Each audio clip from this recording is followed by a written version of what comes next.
ہے کہ نہیں, خوب پیٹ بھر کے کھا لیا, لیکن جب اس کی نیند کھلی تو کیا یقیناً اس کا پیٹ بھرا ہوا رہتا ہے؟ اس کو بھوک محسوس ہوتی ہے. اس کا پتہ کبھی کبھی کیا ہوتا ہے, وہ اثرات ظاہر ہوتے ہیں, لیکن اکثر و بیشتر وہ اثرات ظاہر نہیں ہوتے ہیں, بلکہ وہ بھوک ہے. البتہ کبھی کبھی انسان کا جسم متاثر ضرور ہوتا ہے, لیکن عام قاعدہ یہی ہے کہ ہمارا یہ جسم روح نفسانی سے خواب میں جو ہونے والے واقعات ہوتے ہیں اس سے متاثر عام قاعدہ یہ ہے کہ نہیں ہوتا ہے, البتہ کبھی کبھی ہو جاتا ہے. نمبر 2, خواب میں یہ روح آرام اور تکلیف دونوں سے دوچار ہوتی ہے, یہاں تک کہ مر بھی جاتی ہے. کبھی کبھی آدمی سوچتا ہے کہ وہ خواب دیکھتا ہے کہ وہ مر گیا ہے, اس کی نماز جنازہ پڑھائی جا رہی ہے, وہ قبرستان میں بھی دفن ہوتا. اللہ کی قسم کبھی کبھی ہوتا ہے, آدمی مر جاتا ہے, لیکن جب وہ بیدار ہوتا ہے تو اپنے آپ کو ٹٹولتا ہے, دیکھتا نہیں بھئی میں زندہ ہوں, میں مرا نہیں ہوں, ہے نا. اور کبھی کبھی خواب ہی میں وہ زندہ بھی ہو جاتا ہے. تو کبھی کبھی آدمی خواب میں بھی خواب دیکھتا ہے, ہاں ایسا بھی ہوتا ہے. تو یہ خوابوں کا جو ہے نا مسئلہ, اور یہ ایسی باتیں ہیں میرے بھائی جس سے ہر شخص کو سابقہ پڑتا ہے. اب اگر کوئی شخص ان مشاہدات اور تجربات کے اسباب ڈھونڈنا شروع کرے, وجوہات ڈھونڈنا شروع کرے, اس کے کارن اور اس کے ریزن ڈھونڈنا شروع کرے, یہ کیوں ہے, تو اس سلسلے میں وہ کبھی بھی ان حقیقتوں کو نہیں پا سکتا ہے. اس کو پلٹ کر اللہ کی اسی بات پہ آنا پڑے گا کہ وَمَا أُوتِيتُم مِّنَ الْعِلْمِ إِلَّا قَلِيلًا, تمہیں بہت تھوڑا علم دیا گیا ہے, اب آگے بڑھنے کی کوشش نہ کرو. یہ رب ذوالجلال کی مرضیاں ہیں, یہ روح کا اپنا آنا جانا یہ اللہ تبارک تعالیٰ نے رکھا ہے. اچھا, ایک بات اور قابل توجہ ہے ذرا سمجھنے کی, اور وہ یہ ہے کہ ایک شخص سویا ہوا ہے, ایک شخص سویا ہوا ہے. یہ جو میں مثال دے رہا ہوں یہ اس بات کی مثال ہے کہ یہ جو روح حیوان انسانی ہوتی ہے, اس روح کے ختم ہونے سے دوسری روح آٹومیٹک ختم ہو جاتی ہے. اسی طرح جو گشت کرنے والی روح ہے, اگر وہ گشت کر رہی ہے اور یہاں جو روح جسم کے اندر گردش کر رہی ہے, یہ اگر ختم ہو گئی تو وہ آٹومیٹکلی ختم ہو جاتی ہے, اور اگر وہ ختم کر دی گئی تو یہ ختم ہو جاتی ہے. یہ عجیب و غریب دونوں کا اپنا مسئلہ ہے. اس کو مثال کے ذریعے یوں سمجھو, ایک آدمی سو رہا ہے, خواب دیکھ رہا ہے, وہ اپنے خوابوں میں مگن ہے. کیوں؟ اس کی روح وہاں گشت کر رہی ہے اور وہ وہاں مست ہے, لیکن دوسری روح جو جسم کے اندر چل رہی, ایک آدمی آیا, اس نے تلوار سے اس کو ختم کر دیا, قتل کر دیا اس کو. اب وہ جو روح وہ خوابوں میں مست تھا, وہ جو روح وہاں ہے, وہ اب اس جسم کے اندر داخل ہو نہیں سکتی. اس جسم کے اندر داخل ہونے کی طاقت اللہ نے اس کو وہیں کیچ کر لیا ہے, خلاص اللہ نے اس کو وہیں ختم کر دیا. اسی طرح سے ایک آدمی ہے جو خواب دیکھ رہا ہے نا, وہ روح ادھر ہے, لیکن بغیر حادثے کے اللہ نے اس کے اسی روح کو نکال دیا.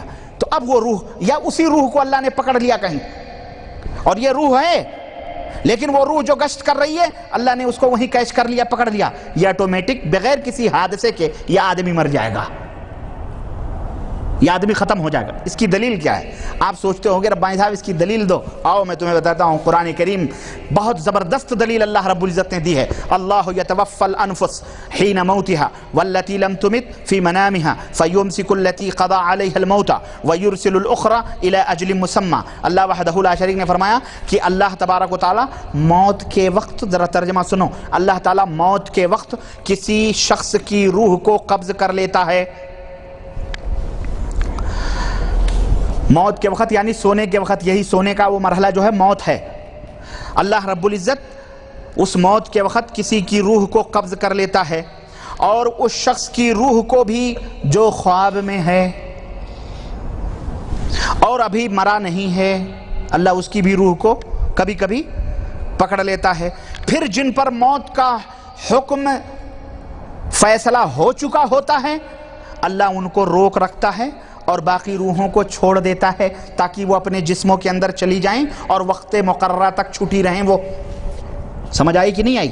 اللہ اس روح کو بھی پکڑ لیتا ہے, اور وہ روح جو گھوم رہی ہے اس کو بھی اللہ پکڑ لیتا ہے. پھر جس کے مقدر میں موت لکھی ہوتی ہے اللہ اس کو پکڑ لیتا ہے, باقی روحوں کو چھوڑ دیتا ہے, اور ایک مقررہ مدت تک وہ اپنے اپنے جسموں میں چلی جاتی ہے. سمجھ آئی کہ نہیں آئی یاد؟ اس آیت کریمہ سے ہمیں کچھ باتوں کا پتہ چلا. نمبر 1, یہ آیت کریمہ واضح اور نہایت ہی پختہ دلیل ہے اس بات کی کہ روح کی 2 قسمیں ہیں. ایک روح وہ ہے جو جسم انسانی کے اندر گردش کرتی ہے, اور ایک روح وہ ہے جو خوابوں میں رہتی ہے, جیسا کہ اللہ نے بتلایا وہ خوابوں میں سیر کرتی ہے. سمجھ آئی کہ نہیں آئی؟ ایک روح وہ ہے جو کسی حالت میں جسم سے جدا نہیں ہوتی، لیکن دوسری وہ ہے وہ گھومتی رہتی ہے اور ہر طرح کے واقعات سے وہ دوچار ہوتی رہی، اسے روح انسانی کہتے ہیں۔ نمبر 2، اس آیت کریمہ سے ہمیں یہ بھی معلوم ہوا کہ روح حیوانی یا روح انسانی، روح حیوانی کا تعلق صرف بدن سے ہوتا ہے، اور بدن نہ ہو تو اس روح کا کوئی وجود نہیں رہتا ہے، بلکہ موت کے ساتھ ساتھ یہ روح بھی، روح حیوانی جو ہے یہ ختم ہو جاتی ہے، انتظار نہیں کرتی یہ بدن سڑ جائے تب میں ختم ہوں، نہ، بلکہ جو بدن کے جسم خون کے ساتھ جو روح گردش کرتی ہے یہ روح ختم ہو جاتی ہے، یہ موت کے ساتھ فوراً ختم ہو جاتی ہے نا۔ یہ بدن کا انتظار نہیں کرتی، بلکہ جیسے ہی بدن مرا یہ بھی مر جاتی ہے، اور اسی کو میت یا لاش کہا جاتا ہے۔ لیکن وہ جو دوسری روح ہوتی ہے جسے اللہ گرفتار کر لیتا ہے، پکڑ لیتا ہے، وہ مرتی نہیں ہے، وہ زندہ رہتی ہے، لیکن جو جسم کے اندر ہے وہ مر جاتی ہے۔ اور اس آیت کریمہ سے یہ بھی معلوم ہوا کہ بیداری کی حالت میں یہ دونوں قسم کی روحیں انسانی جسم کے اندر موجود رہتی ہیں۔ یہ دوسرا مرحلہ ہے۔ یہ کون سا مرحلہ ہے زندگی کا؟ دوسرا مرحلہ، جس میں ہمیں خواب کے ذریعے اللہ موت اور زندگی کو بتلاتا ہے اور سمجھاتا ہے کہ جب تمہیں نیند آتی ہے تو کس طرح روحوں کو ہم پکڑ لیتے ہیں، اور ایک روح تمہارے اندر رہتی ہے، اور پھر وہ روح کے اوپر جو کچھ بھی ہوتا ہے عام طور پر وہ ظاہر ہوتا ہے، ٹھیک ہے۔ تیسرا مرحلہ جو موت کا ہے، زندگی کا، وہ موت سے لے کر حشر تک کا ہے۔ اب دیکھیں میں نتیجے پہ پہنچ رہا ہوں، کیونکہ یہ بات جب تک آپ کی سمجھ میں نہیں آئے گی، جب تک عذاب قبر آپ کو سمجھ میں نہیں آئے گا۔ تیسرا مرحلہ موت سے لے کر حشر تک کا ہے، جو مرنے کے بعد سے لے کر میدان محشر میں جمع ہونے تک کا، قیامت تک کا جو مرحلہ ہے۔ مرنے کے بعد سے لے کر حشر، چونکہ روح کو اس وقت بدن میسر نہیں ہوتا، لہٰذا یہ موت کا عرصہ کہلاتا ہے کہ یہ موت کا زمانہ ہے، موت کا عرصہ ہے۔ مگر دنیاوی زندگی کی طرح، سنو مثال، دنیاوی زندگی کی طرح اس عرصہ موت میں بھی کچھ استثنائی یعنی خاص شکلیں موجود ہیں، اور وہ کس طرح سے؟ مثلا ایک عذاب قبر ہے، اب میں آ رہا ہوں، ایک عذاب قبر ہے۔ جس طرح آپ نے دیکھا کہ اللہ کے قانون میں استثنائی شکل موجود ہے، اللہ کا قانون یہ ہے کہ جو ایک دفعہ مرا وہ دوبارہ زندہ نہیں ہو سکتا، لیکن ہم نے قرآن میں یہ بھی دیکھا کہ اللہ نے اسے 3 زندگی اور 3 موت عطا فرمائی ہے۔ جس طرح اللہ کا یہ قانون یہ بھی ہے کہ انسان جب زندہ رہتا ہے تو اس کے جسم میں جو ایک روح حیوانی انسانی ہوتی ہے وہ کبھی کبھی دور چلی جاتی ہے، 2 روحیں اس کے اندر کام کرتی ہیں، اور ان دونوں کا ایک جسم سے تعلق ہوتا ہے کہ نہیں ہوتا؟ اور وہ روح اگر کبھی کوئی مصیبت پڑتی ہے تو کبھی کبھی اس جسم کے اوپر بھی ظاہر ہوتا ہے، لیکن اکثر ظاہر نہیں ہوتا ہے، لیکن کبھی کبھی اس کی خوشیاں، اس کے غم ہمارے جسم کے اوپر ظاہر ہوتے ہیں۔ اسی طرح سے بالکل جس طرح اب مر گیا آدمی، اس کی روح اس کے جسم سے نکل گئی، لیکن دنیاوی زندگی کی طرح اس موت کے مدت میں بھی کچھ استثنائی خاص شکلیں موجود ہیں، مثلا عذاب قبر ہیں۔ اب میں ذرا آپ لوگوں کی توجہ چاہوں گا۔ اب دیکھیے کہ جس طرح انسان دنیاوی زندگی میں موت کے اثرات سے دوچار ہوتا ہے، جس طرح انسان دنیاوی زندگی میں سوتا ہے تو موت کے اثرات اس کے اوپر مرتب رہتے ہیں، ہے کہ نہیں؟ سویا اور مرا دونوں برابر ہیں کہ نہیں برابر ہیں؟ اور اس نیند کو بھی موت ہی سے تعبیر کیا گیا ہے۔ تو جس طرح انسان دنیاوی زندگی میں موت سے دوچار ہوتا ہے، اسی طرح انسان موت کی زندگی میں زندگی سے بھی دوچار ہوتا ہے۔ نہیں سمجھ آئی آپ کو؟ جس طرح انسان کبھی کبھی اپنی دنیاوی زندگی میں موت سے دوچار ہوتا ہے، موت سے اس کا سابقہ پڑتا ہے کہ وہ سو جاتا ہے تو سب کچھ ختم ہو جاتا ہے، بے نہیں اسی طرح جب انسان مر جاتا ہے تو اس مرنے کے زمانے میں بھی زندگی کے ساتھ کبھی کبھی وہ دوچار ہوتا ہے، یعنی اس کی اپنے روح سے ملاقات ہوتی ہے۔ اب میں وہ بتاؤں گا کیسے، سنو۔ یعنی جو اثرات اس روح کے اوپر مرنے کے بعد مرتب ہوتے ہیں نا، پڑتے ہیں، وہ اثرات سے یہ جسم ضرور متاثر ہوتا ہے۔ کیسے؟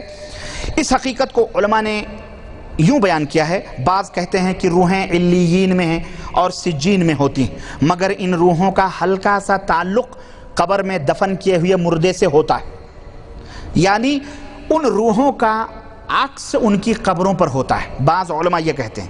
اور بعض لوگ یہ کہتے ہیں کہ روح اور بدن کا جو کہ جو جدائی ہوتی ہے، انفصال جو ہوتا ہے، وہ مکمل طور پہ نہیں ہوتا، بلکہ تھوڑا تھوڑا کچھ نہ کچھ اثر روح کا اور بدن کا باقی رہتا ہے، اور مستقل طور پر وہ سلسلہ روح کا جسم کے ساتھ قائم رہتا ہے، مگر یہ تعلق ہلکا اور کمزور ہوتا ہے، وہ علماء کہتے ہیں۔ اس سلسلے میں ہماری سمجھ میں جو بات قرآن اور سنت کے اور ان حقائق کو سمجھنے کے بعد آئی ہے، یہ دونوں باتوں سے مختلف ہے۔ نہ ہی مستقل طور پر روح کا جسم سے تعلق ہوتا ہے، اور نہ ہی اس روح کا قبر کے اوپر کوئی عکس فقس ہوتا ہے، بلکہ حقیقت کیا ہوتی ہے وہ نمبر ایک، اس عرصے میں موت کے اس عرصے میں جو قیامت تک کے لیے آدمی کو عرصہ زندگی موت کا موقع ملا، موت کی مدت ملی ہوئی ہے، اس عرصے میں روح اور بدن میں مکمل طور پر علیحدگی ہوتی ہے، جدائی ہوتی ہے۔ مگر جس طرح دنیاوی زندگی میں خواب کی حالت میں کبھی کبھار روح بدن کو چھوڑ کر کے چلی جاتی ہے، بعین ہی اسی طرح سے اس موت کے مرحلے میں کبھی کبھی روح اپنے بدن سے آ کر کے ملتی بھی ہے۔ یہ بات سمجھو ذرا، یہی عذاب قبر کی حقیقت ہے، اور یہ جب روح اور بدن دونوں کو عذاب ہوتا ہے، اور جو رسول اللہ صلی اللہ علیہ وسلم نے بتلایا ہے قبر میں عذاب ہوتا ہے، وہ اونٹنی بچھ کی اس کی قبر میں، وہ دیکھو وہ اس کی قبر میں، جو اللہ کے نبی صلی اللہ علیہ وسلم نے بتلایا ہے۔ تو یہ بات سمجھیں کہ جس طرح خواب میں کبھی کبھی ہماری روح ہمارے جسم سے نکل کر کے باہر چلی جاتی ہے اور ہم بے خبر پڑے رہتے ہیں، اور وہ سلسلہ مطلب ختم ہو جاتا ہے، موت کا ایک سناٹا ہمارے جسم پہ رہتا ہے، اسی طرح سے جو موت کی مدت ہے، زندگی ہے، موت کا جو مرحلہ ہے، اس میں زندگی اپنے روح جو ہے اپنے بدن سے آ کر کے ملتی بھی ہے۔ فرق کتنا ہے؟ فرق صرف اتنا ہے کہ دنیاوی زندگی میں انسان سونے یا آرام کرنے کی حد تک خود مختار ہوتا ہے، یعنی جب چاہے سوئے، جب چاہے وہ آرام کرے، اس میں وہ خود مختار ہوتا ہے، مالک ہوتا ہے۔ لیکن خواب اور اس میں جو روح کے اوپر واردات ہوتے ہیں، اثرات ہوتے ہیں، وہ انسان کے بس میں نہیں ہوتا، سمجھ رہے ہیں؟ جبکہ یہ برزخی زندگی جس میں وہ مرا ہے، اس عالم میں کچھ بھی انسان کے اپنے اختیار میں نہیں ہوتا ہے، بلکہ سب کچھ من جانب اللہ ہوتا ہے، اللہ کے ہاتھ میں ہوتا ہے۔ اور روح اور بدن کا یہ تعلق صرف ہلکا یا کمزور سا نہیں رہتا، بلکہ ہلکا اور کمزور سا نہیں رہتا، بلکہ یہ من جانب اللہ، جتنا اللہ چاہتا ہے اتنا وہ تعلق جوڑتا ہے، اور یہ غیر مستقل رہتا، ہمیشہ بھی نہیں رہتا، کبھی کبھار رہتا ہے۔ نمبر دو، جس طرح 24 گھنٹے میں انسان رات کو یا دن میں کسی وقت سوتا ہے، تو خواب کی صورت میں اس کی روح اس کے جسم کو چھوڑ کر کے چلی جاتی ہے، مگر پھر بھی ہم اس آدمی کو مردہ نہیں کہتے۔ سنو، آدمی سوتا ہے تو کیا ہم اس کو کہتے تھے مر گیا؟ یہ کیوں؟ ہم اس کو مردہ نہیں کہتے، بلکہ ہم اسے زندہ ہی کہتے ہیں۔ اسی طرح مرنے کے بعد اس عرصہ موت میں ایک دو بار روح آ کر کے اپنے بدن سے ملتی ہے، قبر میں اس کے لوٹائی جاتی ہے، جیسا کہ اللہ کے رسول صلی اللہ علیہ وسلم نے بتلایا ہے، مگر پھر بھی ہم اسے زندہ نہیں کہتے ہیں، بلکہ اسے مردہ ہی کہتے ہیں۔ سمجھ آئی کہ نہیں آئی یہ بات؟ اسے مردہ ہی کہتے ہیں۔ کیوں؟ عام طور پر اللہ کا قانون یہ ہے کہ مر گیا ہے، خلاص۔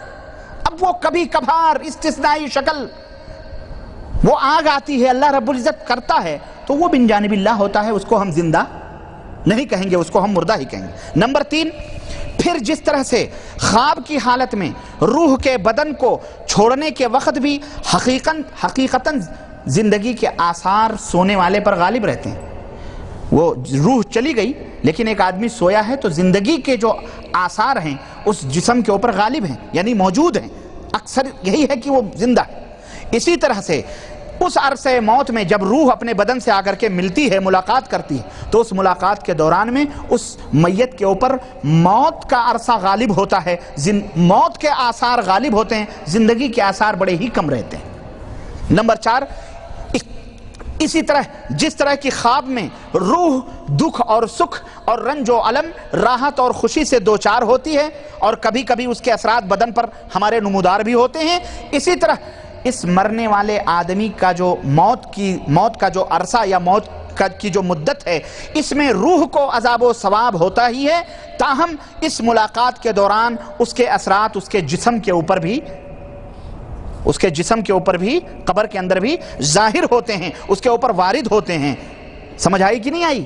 اور یہی عذاب قبر کی حقیقت ہے، یہی عذاب قبر کی، سمجھو اس کو، اور اگر نہ سمجھے ہو تو دوبارہ یہ کیسٹ لے کر سمجھ لینا بیٹھ کر کے، انشاءاللہ مکمل طور پر یہ بات سمجھ میں آ جائے گی۔ اللہ وحدہ لا شریک نے اسی لیے ارشاد فرمایا النار یعرضون علیہا غدوا وعشیا ویوم تقوم الساعة ادخلوا آل فرعون اشد عذاب، کہ صبح و شام ان کے اوپر جہنم کی آگ کو پیش کیا جا رہا ہے، اور جب قیامت کا دن ہوگا اللہ فرمائے گا آل فرعون کو سخت سے سخت عذاب کے اندر ڈال دو۔ اس آیت کریمہ سے ہمیں چند باتیں معلوم ہوئی۔ نمبر ایک، صبح اور شام کے الفاظ سے یہ بات ہم کو معلوم ہوئی کہ دن بھر میں ایک یا دو بار عذاب ان کافروں کے اوپر پیش کیا جاتا ہے، ہمیشہ نہیں بلکہ ایک یا دو بار عذاب پیش کیا جاتا ہے، یعنی روح اور بدن کا جو ملاپ ہوتا ہے وہ مسلسل قبر میں نہیں رہتا ہے، بلکہ کبھی کبھی وہ روح آ کے بدن سے قبر کے اندر ملتی ہے۔ ورنہ کافر، یہ جو فرعون کافر اور ظالم تھا، یہ آیت کریمہ فرعون کے بارے میں سمجھ رہے، یہ تو اتنا بڑا کافر اور ظالم تھا کہ اس کو تو سخت سے سخت عذاب قبر ہی کے اندر دینا چاہیے، لیکن اللہ فرماتا نہیں، صبح اور شام یہ عذاب ان کے اوپر پیش کیا جاتا ہے۔ ٹھیک ہے؟ نمبر دو، ہمیں اس آیت کریمہ سے یہ بھی معلوم ہوا کہ انہیں صرف عذاب پر پیش کیا جاتا ہے، جس کا مطلب یہ ہے کہ جس طرح خواب کے اندر خوشی اور غم کے اثرات ہمیشہ مکمل ہماگیر نہیں ہوتے، اسی طرح قبر میں بھی جو عذاب یا ثواب کے اثرات ہوتے ہیں وہ انسانی بدن پر ہماگیر یعنی ہمیشہ نہیں رہتے، یعنی عذاب و ثواب کا اثر قیامت کی نسبت بہت ہلکا اور کمزور رہتا ہے، مکمل نہیں ملتا ہے بلکہ ہلکا اور کمزور رہتا ہے۔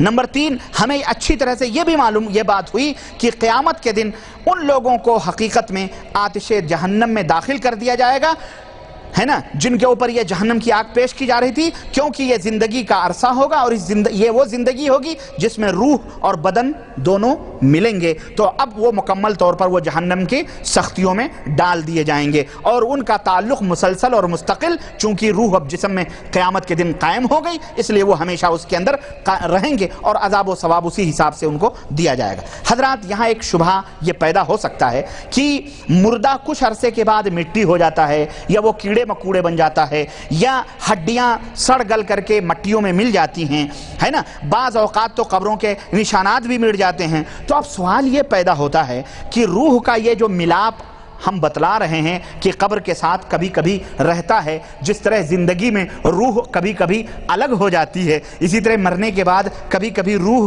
جسم سے ملتی ہے، اللہ یہ رکھتا ہے، یہ اس کی اپنے قدرت ہے۔ تو پھر جب آدمی مٹی ہو گیا یا اسے کیڑے مکوڑوں نے کھا لیا، ہڈیاں سڑ گل گئیں، تو پھر یہ روح جو آ کر کے ملتی ہے یہ کس چیز سے ملتی ہے؟ کس چیز سے ملتی ہے کہ نہیں؟ اور پھر ایک ایک قبروں میں 10 آدمی 20 آدمی دفن کیے جاتے ہیں، سب کی مٹیاں آپس میں خلط ملط ہو گئیں، تو یہ کیا ہوا آخرکار؟ یہ کیسے ہوتا ہے؟ اور یہی نہیں بلکہ بعض لوگوں کو تو درندے کھا لیتے ہیں، کسی کو شیر کھا لیتا ہے، کسی کو مچھلیاں نگل جاتی ہیں، تو پھر یہ جو قبر ہے یا یہ جو، اور پھر وہ مچھلیاں بھی مر جاتی ہیں، پھر وہ درندے بھی مر جاتے ہیں کھا پی کر کے، ہے کہ نہیں؟ ان کو بھی موت آتی ہے، پھر وہ بھی مٹی میں خلط ملط ہو جاتے ہیں۔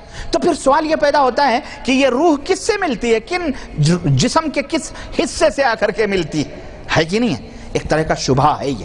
آؤ میں تمہیں بتاؤں، بڑا ہی یہ پیچیدگی ہے۔ اب آئیے میں آپ کو بتلاؤں، عمومی طور پر تو یہی ہوتا ہے۔ اچھا،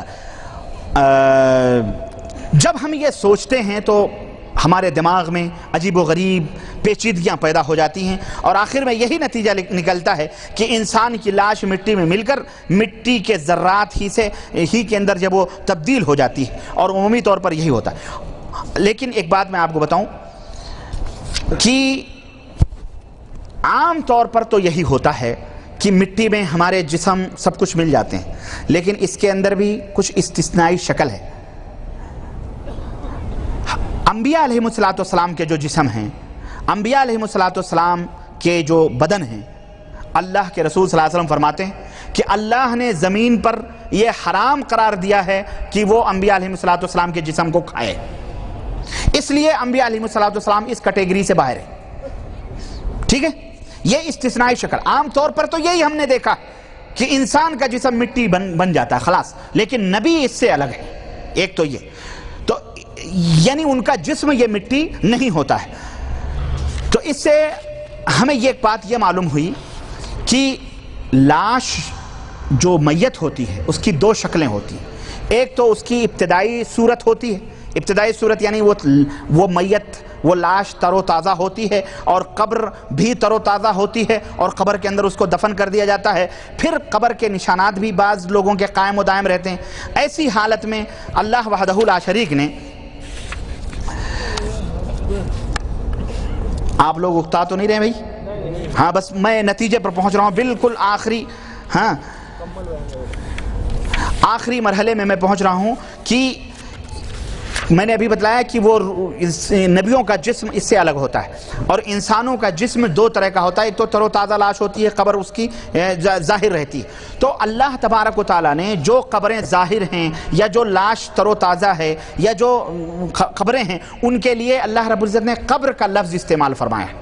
اور ارشاد فرمایا وما انت بمسمع من فی القبور، کہ اے نبی جو لوگ قبروں میں دفن ہیں انہیں آپ سنا نہیں سکتے. ایک صورت تو یہ ہے کہ قبر ظاہر ہے یا قبر کے اندر دفن ہونے والے مردے ابھی تر و تازہ ہیں، تو ایسی صورت میں اللہ نے اس کو قبر سے تعبیر فرمایا کہ یہ قبر ہے، ٹھیک ہے. لیکن اللہ تبارک تعالیٰ نے دوسری صورت، اللہ رب العزت نے اجداث، جدث کا لفظ استعمال فرمایا ہے قبر کے لیے. جدث اس کو کہتے ہیں جس مردے کے نشانات ختم ہو چکے ہوں، اس کے قبر کی مٹیاں بھی ختم ہو چکی ہوں، بلکہ اس کے اوپر مارکیٹ، بازار، یعنی بالکل پتہ ہی نہیں چلتا ہو کہ یہ جگہ کوئی دفن ہے. ایسے مقام کو اللہ نے جدث سے تعبیر فرمایا ہے. چنانچہ اللہ رب العزت نے ارشاد فرمایا فَإِذَا نُفِخَ فِي الصُّورِ، جب سور پھونکا جائے گا، فَإِذَا هُم مِّنَ الْأَجْدَاثِ إِلَىٰ رَبِّهِمْ يَنْسِلُونَ، تو وہ لوگ اپنے ان قبروں سے، جدث یعنی اجداث، یہ جمع ہے جدث کی، مطلب یعنی کہ اپنے ان جگہوں سے جہاں وہ دفن تھے، جن کے نشانات ختم ہو گئے تھے، وہاں سے اٹھ کر کے اپنے رب کی طرف دوڑیں گے. لغت کے اندر یہ فرق قبر کے اندر اور جدث کے اندر تو نہیں ملے گا، لیکن قرآن کے طرز بیان سے یہ بات پتہ چلتی ہے کہ قبر کے نشانات ظاہر ہوں اور قبر کے اندر لاش تر و تازہ یا وہ پتہ ہو، یعنی یہ ایک شکل جو باقی ہو، تر و تازہ ہو، تو اللہ نے اس کے لیے قبر استعمال فرمایا ہے کہ تم ان قبر والوں کو سنا نہیں سکتے. لیکن اگر قبر کے نشانات مٹا دیے گئے ہیں، ہڈیاں گڈیاں سب کچھ سڑ گل گئی ہیں، پتہ ہی نہیں چل رہا ہے کچھ بھی، ایسے مقام کو اللہ نے جدث سے تعبیر کیا ہے. تو دوستو یہ فرق، یعنی اس طرح سے سب اپنے اللہ کے سامنے جب دوسرا سور پھونکا جائے گا تو اپنے اپنے قبروں سے اٹھ کر کے حاضر ہوں گے. کوئی کہہ سکتا ہے کہ جدث کی جو صورت اور شکل ہے، اس میں روح کا اتصال کیسے ہو سکتا ہے جبکہ وہ مٹیوں میں مل گیا اور سب کچھ ختم ہو گیا، اور یہ تو ممکن ہی نہیں ہے. لیکن میں اس کا جواب اس طرح سے دوں کہ اولاً قرآن و حدیث سے یہ بات ثابت ہے کہ اللہ رب العزت ان ذروں سے، ان ذروں تک جو ذرے اس جسم سے مل جل کر کے مٹی ہو گئے ہیں، جسم کے مٹی سے، اللہ اس کا تعلق اس روح سے رکھتا ہے اور وہ ہمیشہ رہتا ہے. نمبر دو، عقلی طور پر بھی یہ بات ثابت ہوتی ہے، کیونکہ جسم کے کسی ادنا سے ادنا حصے پر اگر تکلیف ہوتی ہے تو روح اس سے ضرور بے چین ہوتا ہے. اگر یقین نہ آئے تو اپنے جسم کے کسی چھوٹے سے حصے پر سوئی چبھاؤ تو یہ بتاؤ روح کو تکلیف ہوتی ہے کہ نہیں ہوتی ہے کہ نہیں؟ بعین ہی اسی طرح سے ہمارا جسم مٹی میں مل کر ریزہ ریزہ ہو جائے، ذرہ ذرہ ہو جائے، لیکن وہ پاک پروردگار کو پتا ہے کہ فلاں کا جسم کن مٹیوں سے ملا ہوا ہے اور اس کے ذرے ذرے کہاں ہیں. اس کو علم ہے کہ نہیں ہے؟ وہ بے شک علم ہے. تو جب اللہ رب العزت اس روح سے، اس ذرے سے ملانا چاہتا ہے تو اس کو ملا دیتا ہے، اور یہاں تکلیف دیتا ہے اس ذرے کو تو روح تڑپتی ہے. روح کو تکلیف ہوتی ہے تو جسم، سمجھو اس حقیقت کو. اور اس کی مثال سائنس نے اور ہمیں واضح کر دی ہے. سائنس نے تو اس دور میں اس مسئلے کو اور آسان کر دیا ہے. اور وہ کس طرح سے آپ کو پتا ہے؟ اس وقت سائنس یہ کہہ رہی ہے کہ جب سے یہ دنیا بنی ہے آج تک پوری دنیا کی آوازیں انہی فضاؤں میں گونج رہی ہیں. اور وہ اس کوشش میں ہے کہ یہ ملی جلی جو آوازیں ہیں ان میں ہم جیسس کی عیسیٰ مسیح کی آواز اور ان کا جو پیغام اپنے لوگوں کے پاس دیتے تھے وہ ہم کیسے کیچ کریں اور کیسے اسے الگ کریں. پوری آواز ان فضاؤں میں موجود ہے اور اب وہ یہ کوشش میں ہیں کہ یہ ہم کس طرح سے الگ الگ کر کے ایک ایک آوازوں کو سنیں. تو جب ایک انسان کو اللہ نے یہ عقل دی ہے کہ فضاؤں میں گونجنے والی آوازوں کے چکروں میں وہ الگ کرنے کی فکر میں لگے ہیں اور وہ یہ تحقیق کر کے انہوں نے بتلایا ہے کہ یہ آوازیں فنا نہیں ہوئی ہیں بلکہ یہ باقی ہیں، تو وہ رب ذوالجلال جس نے ہمیں جسم سے مٹی بنایا ہے اور ذرے میں ہمیں ملایا ہے، کیا اللہ وہ نہیں جانتا کہ میرا بندہ کس ذرے میں ہے اور اس کی روح کہاں لوٹائی جائے اور کس طرح سے عذاب دیا جائے؟ بالکل اسی طرح سے عقلی طور پر بھی جس طرح قرآن و سنت سے ثابت ہے، اسی طرح عقلی طور پر بھی یہ بات ثابت ہوتی ہے کہ روح لوٹائی جاتی ہے اور کبھی کبھار ایک دوسرے اکثر تو روح ہی کے اوپر عذاب ہوتا ہے لیکن کبھی کبھار جسم کے اوپر بھی اس کے اثرات مرتب ہوتے ہیں اور وہ اثر جسم کے اوپر بھی ہوتے ہیں. نتیجہ یہ نکلا کہ عذاب قبر یہ حق ہے اور اس کا تعلق کبھی صرف روح سے ہوتا ہے، کبھی روح اور بدن دونوں سے ہوتا ہے. اب ایک سوال کا جواب دے کے میں اپنی بات ختم کروں. ایک سوال یہ پیدا ہوتا ہے کہ تو پھر جب قبر کے اندر عذاب اور ثواب ہوتا ہے، جنت کی کھڑکی کھل جاتی ہے تو پھر یہ حساب و کتاب کا کیا مطلب ہے؟ محشر میں حساب و کتاب کا کیا مطلب ہے؟ اللہ حساب و کتاب کیوں لے گا؟ یہ ایک ایسا سوال ہے جس سے کہ ہم پریشان ہوتے ہیں. اس کا جواب اس طرح سے سنیں آپ. اس کا جواب یہ ہے کہ قبر میں حساب نہیں لیا جاتا، قبر میں سوال و جواب ہوتا ہے. قبر میں حساب صرف سرسری طور پر یوں سمجھیے ایک جانچ کی جاتی ہے، سرسری طور پر ایک تفتیش کی جاتی ہے. منکر نکیر 3 بنیادی موٹے موٹے سوال پوچھتے ہیں اور اس آزمائش کے نتیجے میں میت کو خوشی یا غمی کے سامان مہیا کر دیے جاتے ہیں. حساب و کتاب نہیں لیا جاتا کہ تم نے کتنوں کو قتل کیا، کتنی نمازیں پڑھی، کتنے نہیں پڑھی. یہ نہیں حساب و کتاب ہوتا ہے. ہم نے اتنی نعمتیں دی، تم نے کیا؟ بلکہ سرسری طور پر سوال و جواب کر کے موٹے موٹے اگر خوشی ہے تو خوشی اور غمی ہے تو غمی دے دیا جاتا ہے. اچھا، اور قبر میں عذاب اور ثواب کی حکمت کیا ہے؟ کیوں ایسا ہوتا ہے؟ نمبر 1، مومن اگر ہے تو مومن آدمی کو جنت دکھلا دی جاتی ہے اور اسے جنت کی خوشخبری دے کر نہ صرف یہ کہ اس کے ذہن کو اطمینان اور سکون بخش دیا جاتا ہے بلکہ جنت کی تھوڑی بہت نعمت بھی قبر کے اندر دکھا کر اس کی ہوائیں بھی، اس کی نعمتیں بھی دے دی جاتی ہیں.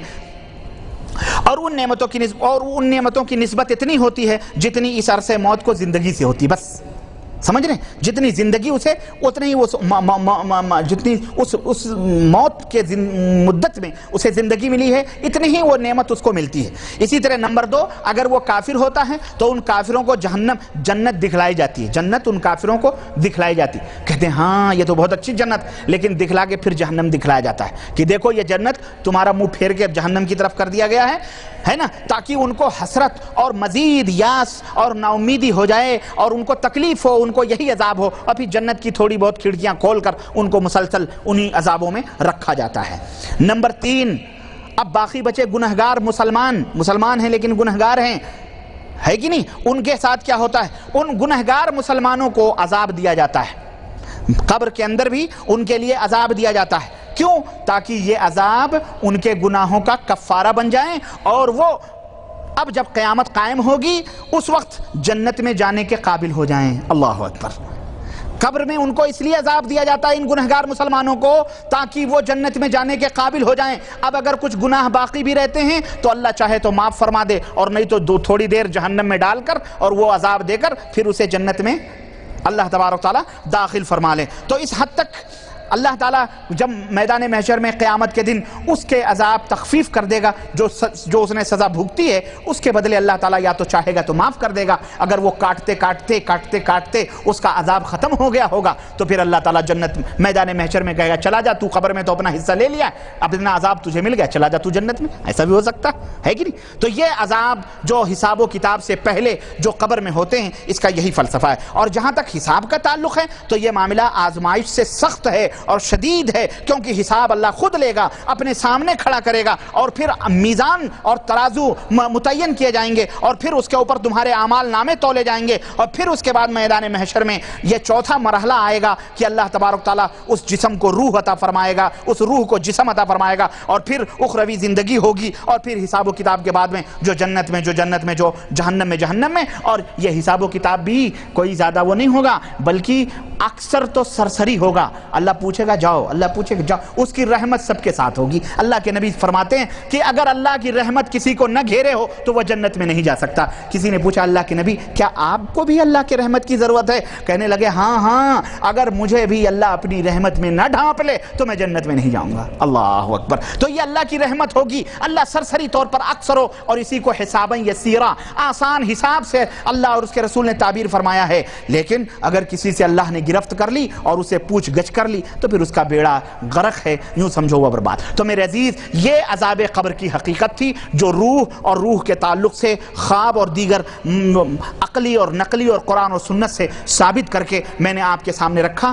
اب میں سمجھتا ہوں انشاءاللہ آپ عذاب قبر کی اس حقیقت سے واقف ہو گئے ہوں گے. اگر مزید کچھ شکوک اور شبہات ہوں گے آپ کے ذہن و دماغ میں تو براہ کرم آپ سوالات کے ذریعے اس کو اگلی مجلس میں اللہ کے لیے ضرور لکھ کے لائیے گا. اور یہ ایک علمی چیز ہے اور قرآن و سنت کا ایمان اور عقیدہ ہے. اللہ رب العزت سے دعا ہے کہ اللہ ہمیں اور آپ کو اس کو سمجھنے اور اس کے اوپر عمل کی توفیق عطا فرمائے, اور جو گمراہ ہیں اللہ انہیں بھی سمجھنے کی توفیق عطا فرمائے, اور اللہ ہم سب کو آخرت کی زندگی میں جنت نصیب فرمائے, اور ہم سب کو عذاب قبر سے محفوظ فرمائے. اور وہ لوگ جو عذاب قبر کے منکر ہیں اللہ انہیں ہدایت عطا فرمائے, ورنہ اسی عذاب قبر میں وہ پہلے ملوث کیے جائیں گے. اللہ ہم سب کو اس عذاب قبر سے محفوظ رکھے, آمین یا رب العالمین. وصلی اللہ علی نبینا محمد وعلی آلہ وصحبہ اجمعین. والسلام علیکم ورحمۃ اللہ وبرکاتہ.